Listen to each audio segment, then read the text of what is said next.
Hello दोस्तों। आज हम लोग देख जानेंगे हिंदी व्याकरण के बारे में। ठीक है। हिंदी व्याकरण के बारे में जानना है। ये सब जो है 9, 10, 8, 7, ठीक है, सीटेट, ठीक है ना। ये सब एग्जामों के लिए एनसीईआरटी का जो है, और कहा जाता है कि हिंदी व्याकरण से बहुत ज़्यादा क्वेश्चन पूछा जाता है। बिहार पुलिस, बिहार दरोगा, ठीक है ना, 9th 10th, ठीक है, 12th, ये सब चीज़ों में, ये सब एग्जामों के लिए है एनसीईआरटी का। ठीक है। उसके बाद कहा जाता है कि आगे इसमें हम लोग को पढ़ना है, सब्जेक्ट क्या क्या होता है। इसमें भाषा पढ़ना होता है, वर्ण विचार पढ़ना होता है, शब्द विचार पढ़ना होता है, पद परिचय पढ़ना होता है, वाक्य विचार पढ़ना होता है, अलंकार पढ़ना होता है, और भी कुछ बहुत जानकारी लेना है। ठीक है ना। इसके बाद हम लोग आगे देखेंगे इसके विषय के बारे में, मतलब कि क्या क्या इसमें टॉपिक्स है। ठीक है ना। हिंदी व्याकरण एवं साहित्य संपूर्ण। ठीक है। पहला जो हम लोग को टॉपिक है, कहा जाता है कि पहला जो टॉपिक है इसमें हिंदी की हिंदी भाषा का परिचय, हिंदी भाषा का परिचय, ठीक ना। दूसरा इसमें कहा जाता है हिंदी भाषा में क्या क्या आता है। हिंदी भाषा का विकास आता है, ठीक ना। देवनागरी लिपि आता है, हिंदी की प्रमुख बोली आता है, हिंदी भाषा का महत्व आता है, ठीक ना। दूसरा चैप्टर है वर्ण विचार। क्या है वर्ण विचार। अब इसके अंतर्गत क्या क्या आता है। इसके अंतर्गत हम लोग को देखने के लिए मिलता है वर्ण की परिभाषा, स्वर स्वर एवं व्यंजन आता है, उच्चारण एवं स्थान आता है, संयुक्त व्यंजन आता है, ये सब हम लोग को, अनुस्वार आता है, अनुनासिक आता है, ये सब हम लोग को वर्ण विचार में पढ़ना होता है। उसके बाद है शब्द विचार। शब्द विचार में आता है शब्द की परिभाषा हो गया, उपसर्ग हो गया, प्रत्यय हो गया, शब्द के भेद हो गया, समास हो गया, संधि हो गया, तत्सम हो गया, तद्भव हो गया, देशज हो गया, विदेशज हो गया, ये सब हम लोग को शब्द विचार में पढ़ना होता है। ठीक है। उसके बाद है संज्ञा। संज्ञा के बारे में जानना है, ठीक है ना। संज्ञा में हम लोग को संज्ञा की परिभाषा जानना होता है, भाववाचक संज्ञा जानना है, संज्ञा के भेद जानना होता है। उसके बाद पढ़ना होता है सर्वनाम के बारे में, सर्वनाम की परिभाषा, सर्वनाम के प्रकार के होता है, ठीक ना, इस सब को जानना होता है। उसके बाद क्या जाता है कि विशेषण पढ़ना होता है, ठीक ना, क्रिया विशेषण पढ़ना होता है, अव्यय पढ़ना होता है, लिंग पढ़ना होता है, वचन पढ़ना होता है, कारक पढ़ना होता है, काल पढ़ना होता है, वाच्य पढ़ना होता है, ठीक ना, समास पढ़ना होता है, संधि पढ़ना होता है। कुल मिला के इसी तरह हम लोग को अलंकार पढ़ना होता है, मुहावरा पढ़ना होता है, विलोम शब्द पढ़ना होता है, ठीक है, शुद्धियाँ पढ़ना होता है, ठीक है ना, छंद पढ़ना होता है, रस पढ़ना होता है। उसके बाद एक काव्य ग्रंथ पढ़ना होता है, पत्र लेखन पढ़ना होता है, निबंध पढ़ना होता है, ठीक है ना। ये सब देखो इंपॉर्टेंट है। ये सब कहा जाता है कि ऐसे प्रतियोगिताओं के लिए सीटेट हो गया, यूपीटेट हो गया, सुपर टेट हो गया, एसएससी हो गया, रेलवे हो गया, ठीक है ना। इस पेडागोजी से आता है, ठीक है। हिंदी भाषा हो गया, बिहार पुलिस में आता है हिंदी, 10 क्वेश्चन आता है, बिहार दरोगा में आता है, ठीक है ना। ये सब चीज़ों के लिए 9th 10th में है, ठीक है ना। ये सब चीज़ों के लिए हम लोग पढ़ेंगे, ठीक है। आज हम लोग पढ़ेंगे हिंदी व्याकरण। हिंदी व्याकरण पहला जो चैप्टर था, ठीक ना, वर्ण विचार है, ठीक ना, जिसमें से हम लोग पढ़ना होता है वर्ण के बारे में। पहला जो चैप्टर इसमें था हिंदी की भाषा। हिंदी की भाषा आप लोग जानते होंगे, ठीक है ना। हिंदी की भाषा इस सब के बारे में जानते होंगे, ठीक है ना, कि भाषा किसे कहते हैं, भाषा कितने प्रकार के होते हैं। ये सब हम लोग 1 क्लास में हम लोग जान जान लिए होते, ठीक है ना, 1 क्लास में। भाषा मत उसको कहते हैं जो अपने मन के विचार को किसी सामने, मतलब दूसरे के सामने प्रकट करते हैं, उसे भाषा कहते हैं। भाषा को 3 भाग में बांटा गया है, ठीक है ना। मौखिक भाषा, लिखित भाषा, सांकेतिक भाषा। मौखिक भाषा जो मुंह मतलब कि अपने मत बोल के सुना के मतलब कि समझा देता है, उसी को क्या कहते हैं, मौखिक भाषा बोला जाता है। उसी तरह होता है, उसी तरह हिंदी जो होता है मतलब देवनागरी लिपि में आता है, ठीक है ना। उसके बाद बोली होता है जो मतलब बोलियाँ होता है, ठीक ना। हिंदी दिवस 14 नमक मनाया जाता है, ठीक ना। इसको कब अपनाया गया था, ये सब जानकारी लेना होता है, ठीक है ना। और कहा जाता है कि पहला जो चैप्टर हम लोग स्टार्ट करने वाले हैं, वर्ण विचार। क्या है वर्ण विचार, ठीक है ना। वर्ण विचार में हम लोग को वर्ण के बारे में पढ़ना होता है, ठीक है ना। कहा जाता है कि वर्ण विचार, तो सर वर्ण विचार होता क्या है। भाषा की सबसे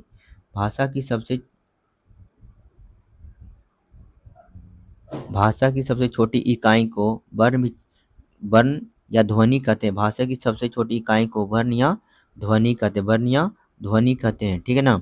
और इसका टुकड़ा नहीं किया जा सकता, वर्ण को टुकड़ा नहीं किया जा सकता, वर्ण को टुकड़ा नहीं किया जा सकता। जैसे में देखो उधर अ हो गया, क हो गया, च हो गया, ठीक है ना।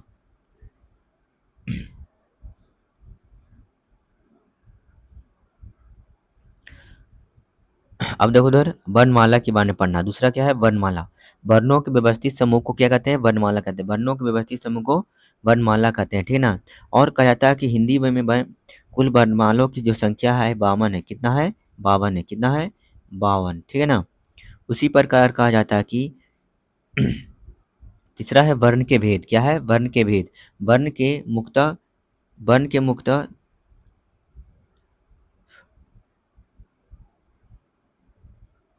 वर्ण के मुक्ता दो भेद होता है। कितना भेद होता है? दो भेद होता है। कितना भेद होता है? दो भेद होता है। ठीक है।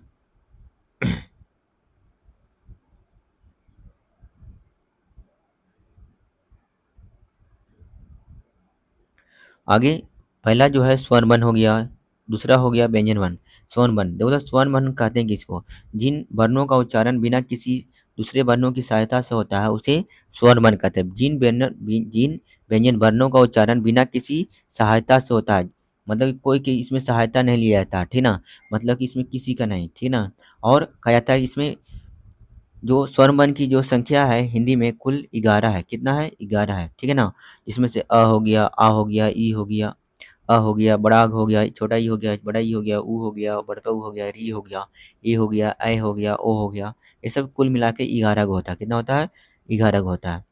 उसी तरह व्यंजन है। व्यंजन जिन व्यंजन वर्णों का उच्चारण मतलब स्वर की सहायता से होता है। किसकी सहायता से होता है? स्वर की सहायता से होता है, उसे व्यंजन वर्ण कहते हैं। और व्यंजन वर्ण की संख्या जो है कुल 33 है। कितना है? 33 है, ठीक है ना।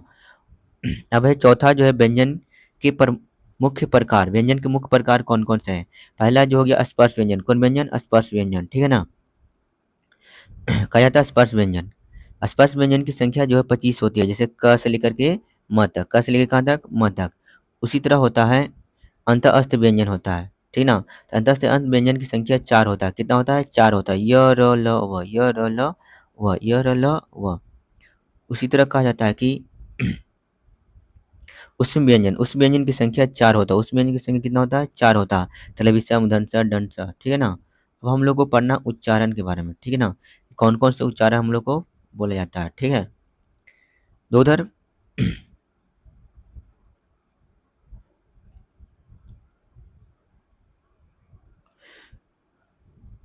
कहा था कि उच्चारण तो उधर कंठ से क्या क्या बोला था? कंठ से, देखो उधर कंठ से होता है क ख ग घ अड़ा, क वर्ग में इसको रखा जाता है। इसको बोला जाता है गले के उच्चारण से बोला जाता है। कौन सी उच्चारण से? गले के उच्चारण से बोला जाता है, ठीक है। उसके बाद कहा जाता है कि तालु से क्या क्या बोला जाता है? तालु से च छ झ, ये सब तालु से बोला जाता है, जिसमें जीव माध्य भाग तालु से लगकर उच्चारण होता है। इसमें जीव के भाग से होता है, ठीक है ना। उसके बाद है मूर्धा। मूर्धा में पढ़ा जाता है ट ठ ढ न, इसको बोला जाता है टबर, को बोलता है टबर, जिसमें जीव अग्र भाग तालु के पीछे ऊपर भाग से लगकर उच्चारण होता है, ठीक ना। तो इसको मूर्धा से हो जाता है। उसके बाद है दंत। दंत में पढ़ा था त थ द ध न, त थ द न, तो इसको बोला त वर्ग में। कौन वर्ग में? त वर्ग में। तो इसको बोला जाता है जीव का अग्र भाग दांतों से लगकर उच्चारण होता है। जीव का अग्र भाग लगकर दांतों से होता है, ठीक ना। अब है ओष्ठ। ओष्ठ में हम लोग को बोला जाता है प फ व ह म, प फ व म। इसमें दोनों ओठ मतलब कि मिलकर उच्चारण करता है। इसमें दोनों ओठ क्या करता है? उच्चारण करता है, ठीक है। अब हम लोग को याद करने के लिए है छठा जो है वर्णों के मेल से शब्द, ठीक है। जैसे में कमल बना था, क प्लस अ प्लस म प्लस अ, ऐसे बनता है, ठीक है ना। तो इसे बनता है कमल। इसे वर्णों के शब्द से मिलता है, ठीक है ना। उसके बाद याद रखने की कुछ बातें हैं। अयोगवाह। अयोगवाह में हो गया अनुस्वार, जिसमें आ के ऊपर चंद्र बिंदु रहता है उसे अगवा, आ के ऊपर ऐसे चंद्र बिंदु रहता है उसे अयोगवाह बोला जाता है, ठीक है। उसके बाद है विसर्ग होता है। विसर्ग में मतलब दो बिंदु होता है, अ होता है और इसमें दो बिंदु होता है, ठीक है ना। इसको बोला जाता है विसर्ग, ठीक है ना। उसके बाद क्या रहता है संयुक्त व्यंजन होता है। छ त्र और छ त्र ज्ञ और स्र को संयुक्त अक्षर कहते हैं। ये दोनों व्यंजन वर्ण के मेल से बनता है। ये दोनों जो होता है व्यंजन वर्ण के मेल से बनता है, ठीक है। उसके बाद है महत्वपूर्ण कुछ बातें हैं, जैसे ऑब्जेक्टिव जो क्वेश्चन आता है महत्वपूर्ण, ठीक है ना। ये सब देखेंगे, ठीक है ना। हिंदी वर्णमाला में कुल कितने वर्ण होता है? हिंदी वर्णमाला में कुल कितना वर्ण होता है? कुल 52 वर्ण होता है, ठीक है ना। उसके बाद स्वर्ण वर्णों की संख्या कितना होता है? 11। कितना होता है? 11। उसी प्रकार कहा जाता है कि निम्नलिखित में से स्वर वर्ण नहीं है। इसमें स्वर वर्ण नहीं है, बताओ इसमें कौन स्वर वर्ण नहीं है? क कौन है? क जो होता है व्यंजन वर्ण में आता है। उसी पर कहा जाता है कि व्यंजन वर्ण की संख्या कितनी होती है? व्यंजन वर्ण की संख्या कितना होता है? 33। कितना होता है? 33 होता है, ठीक है। उसके प्रकार कहा जाता है कि य र ल व किस व्यंजन में आता है? य र ल व देखो किस वर्ण में आता है? य र ल व किस वर्ण में आता है? बताओ। य र ल व बताओ किस वर्ण में आता है? देखो इधर य र ल व जो है किस वर्ण में आया था? अंत अस्त व्यंजन में, कौन में? अंत अस्त व्यंजन में य रलवा आता है, ठीक है। इसमें भी लगेगा य रलवा, कौन कहा गया? अंत अस्त व्यंजन, ठीक है। उसके बाद कहा जाता है तलवी सा मूर्धन्य सा दंड सा, ये सब क्या में आता है? उष्ण व्यंजन में, उष्ण व्यंजन। उसके बाद है कौन सा स्पंद का था? ट ठ ड ढ, ये सब क्या बोला? ट ठ ड ढ, इसमें क्या बोला था? ट ठ ड कौन मत्ती में आता है? ट वर्ग में, जो मूर्धा से बोला था, किससे बोला था है? मूर्धा से, ठीक है ना। उसके बाद है अन और अ क्या हो, क्या कहलाता है? अन और अ क्या कहलाता है? अन और यह क्या कहलाता है? अन और यह क्या कहलाता है? अन और अ क्या कहलाता है? अयोगवाह, क्या कहलाता है? अयोगवाह कहलाता है। अन और यह क्या कहलाता है? अयोगवाह कहलाता है, ठीक है ना। तो इसमें हो जाएगा अयोगवाह। ये हो गया हम लोग को चैप्टर खत्म। अब हम लोग पढ़ेंगे वर्ण विचार, अल्पप्राण, महाप्राण, ये सब के बारे में नेक्स्ट डे पढ़ेंगे, ठीक है ना। इतना प्रैक्टिस कर लेना है, ठीक है।